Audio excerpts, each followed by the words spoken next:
Hi hello welcome to தேடை reports. இப்போ நம்ம பார்க்க போகிறது தனுஷ் நடிப்பில் உருவாகியுள்ள கேப்டன் மில்லர் படத்தினுடைய திரை விமர்சனத்தை பற்றி தான் பார்க்க போகிறோம்.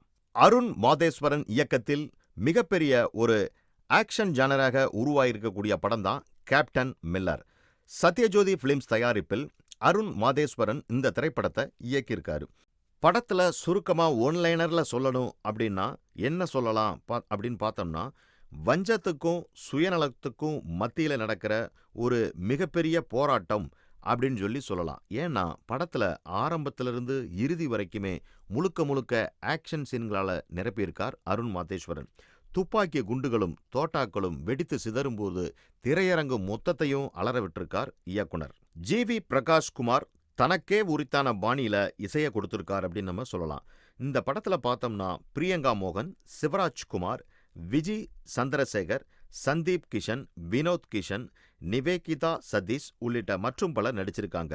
மிகப்பெரிய பொருள் செலவுல உருவாயிருக்கக்கூடிய கேப்டன் மில்லர் அப்படிங்கிற படத்திற்கு தலைப்பிற்கு ஏற்ற மாதிரியும் ரொம்ப கேப்டன்ஷிப்பாகவே இருக்குன்னு கூட நம்ம சொல்லலாம். பொதுவாக பார்த்தோம்னா அரசியல் வட்டாரத்தில் ஒரு பழமொழி காமனாக இருக்கும். வெள்ளைக்காரனிடமிருந்து நாட்டை காப்பாற்றி கொள்ளைக்காரங்கையில் கொடுத்த கதை அப்படிங்கிறத எல்லோருமே அடைமொழியாக சொல்கிறது பழக்கம் உண்டு. அதை ரொம்பவே சற்றும் மிஞ்சும் அளவிற்கு கேப்டன் மில்லர் பொருத்தி இருக்கிறார் இயக்குனர். தாங்கள் கட்டிய கோயிலுக்குள் செல்ல முடியாமல் மன்னராட்சியில் மத்தளம்பாறை கிராமத்து மக்கள் அடிமை வாழ்க்கை வாழ்றாங்க. அதனை பார்த்துட்டு பொறுக்க முடியாம பட்டாளத்தில் ஆங்கிலேய படையில் சேர்ந்தால் மரியாதை கிடைக்கும் என அங்கு செல்கிறார் தனுஷ். ஆனால் அங்க என்ன நடக்குது அப்படின்னா, ஆங்கிலேயர்களை எதிர்க்கும் இந்திய மக்களை சுட்டுக் கொல்லும் பணி தனுஷுக்கு வழங்கப்படுது. இதனால குற்ற உணர்ச்சிக்கு ஆளாகிறாரு.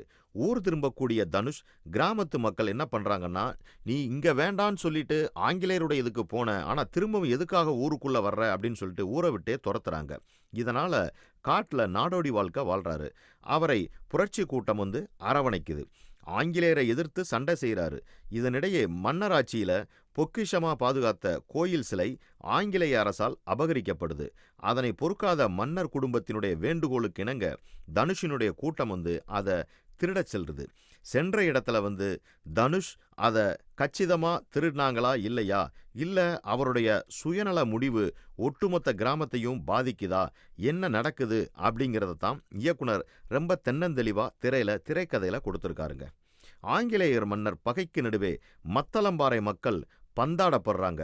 யாரால வெறுத்து துரத்தப்பட்டார்களோ அந்த மக்களை காக்க கேப்டன் மில்லராக தனுஷ் என்ன செய்கிறாரு, எப்படி அந்த மக்களெல்லாம் ஆங்கிலேயர்கிட்ட இருந்து காப்பாத்தினாரு அப்படிங்கிறதான் படத்தினுடைய உச்சகட்ட பரபரப்பாக இருக்குன்னு கூட நம்ம சொல்லலாம். தனுஷினுடைய நடிப்பு சொல்லவே வேணாம். சுதந்திரத்திற்கு முன்னால் நடக்கக்கூடிய கதையாக 5 அத்தியாயங்களை கொண்ட பகுதியாக கேப்டன் மில்லர் படமாக்கப்பட்டிருக்கு. ஈசனாக இருக்கக்கூடிய தனுஷ் கேப்டன் மில்லராக மாறி அதகலம் பண்ணியிருக்கார் அப்படின்னு கூட சொல்லலாம். உடல், மொழி, உணர்வுகள் அப்படின்னு சொல்லிட்டு மனிதர்களுடைய அனைத்து வடிவம்சங்களையும் புகுந்து விளையாடியிருக்கார். 3 பாகங்களை கொண்ட படம் அப்படின்னு சொல்லப்படும் நிலையில இந்த முழுக்க தனுஷ் தான் இந்த 3 பாகத்திலையும் ஸ்கிரீன் ஃபுல்லா தோன்றியிருக்கிறார் அப்படிங்கிறதுல கொஞ்சம் கூட அச்சமே இல்லாம சொல்லலாங்க. மேலும் செங்கோலனாக வரக்கூடிய சிவராஜ்குமார், வேல்மதியாக வரக்கூடிய பிரியங்கா மோகன், தேனாக வரக்கூடிய நிவேதிதா தொடங்கி சந்தீப் கிஷன், வினோத் கிஷன் அப்படின்னு அனைவரும் தங்களுக்கு ஒதுக்கப்பட்ட கேரக்டரில் தனது முழு பங்களிப்பையுமே கேப்டன் மில்லருக்காக கொடுத்துருக்காங்க அப்படின்னா கொஞ்சம் கூட மிகையாகாது. வாங்க படம் எப்படி இருக்கு அப்படின்னு நம்ம சுருக்கமாக பார்த்தோம் அப்படின்னா, இயக்குனர் அருண் மாதேஸ்வரன் தனது முந்தைய படமான ராக்கி மற்றும் சாணி காகிதம் ஆகிய படங்களைப் போல இதுவும் ஒரு மிகப்பெரிய ஆக்ஷன் படைப்பாக சமகால அரசியல் சமூக நிகழ்வுகளை கலந்து கொடுத்திருக்கிறார் அப்படின்னு நம்ம சொல்லலாம். மொத்தத்தில் படத்தை பார்க்கும்போது இப்படி ஒரு கதைக்கு எத்தகைய உழைப்பு தேவைப்படும் அப்படிங்கிறத நம்ம தென்னந்தெளிவா உணர முடிகிறது. படத்தினுடைய பெரும் பலம் என்ன அப்படின்னு நம்ம பார்த்தோம்னா, சித்தார்த் நுனியினுடைய ஒளிப்பதிவும் ஜி.வி. பிரகாஷ்குமாரினுடைய இசையும் தாங்க. குறிப்பாக இன்டர்வல் காட்சி எக்ஸலண்டா படமாக்கியிருக்கார் அப்படின்னு நம்ம சொல்லலாம்.